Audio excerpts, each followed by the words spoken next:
দেশে আসার পরে আমি চিন্তা করলাম যে কেন আমি আজও ফকির।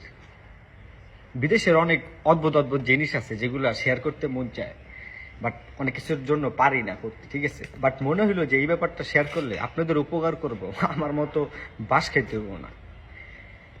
যেমন এইখানে যখন কোনো একটা রেস্টুরেন্টে কোনো টিম যায় বা ফ্যামিলি মেম্বার যায় বা হাজব্যান্ড ওয়াইফ যায় বা গার্লফ্রেন্ড বয়ফ্রেন্ড যায় বা ফ্রেন্ড সার্কেল যায়, কলেজের স্কুলের সবাই মিলে যখন যায়, একটা জিনিস খুব অদ্ভুত, খুবই অদ্ভুত, সেটা হচ্ছে বিল দেওয়ার টাইমে যে যার বিল দেয়।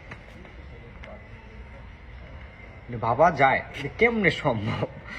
এই যে দেখি এত ভালোবাসা, মানে গলায় হাত টাত দিয়ে আই দেখি ভালোবাসা মহব্বত কি, মানে এত গলায় টলায় ধরে আয়া খাওয়া দাওয়া শেষে নিজ নিজ কার্ড দিয়া দেয়, নিজ নিজ কার্ডে যে নিজে যা খাইছে ওইটার বিল দিয়ে দেয়। আবার বাপ মা গেলে বাপ মা এলো দেয় সেম, বাপে বাপেরটা দেয়, মা মারটা দেয়, সন্তান সন্তানের বিল দেয়, যে যারটা বিল দেয়, ঠিক আছে, ভালো কথা।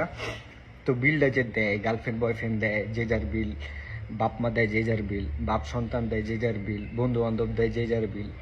এরপর আমি বুঝলাম যে কির লেগা আমি বড়লোক হইতে পারলাম না। কারণ আমগো বাংলাদেশে পোলাবাইনের একটা সিস্টেম কি মাথা, এই বেটা তুই আমার সামনে বিল দিয়ে দিলি, তুই আমার সামনে বিল দিলি মানে কি, তুই আমার সরু করলি, এখানে আমি আমার গরিব বুঝাইলি আর তুই তোরে ধনী বুঝাইলি।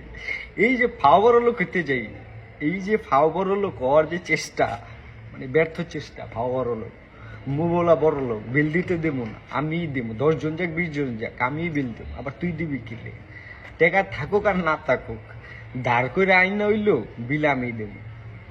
কিন্তু অগবিত্র কিন্তু এগুলো না, তুমি মা ও বাবা ও যেই যাও, তুমি তোমার বিল দিবে, আমি আমার বিল দিব, সো টাকাগুলো সেভ হয়ে গেল। আমরা হইলে কি করতাম, বাপ দেখানের লেগে বিল দিয়ে দিতাম।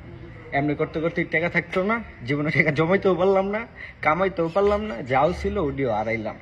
এবার বুঝলাম যে কি লেগে বড় লোক হইতে পারলাম না, কি লেগে এখন পর্যন্ত গরিবই রয়ে গেলাম, বুঝে আমার মেন্টালিটির দোষ।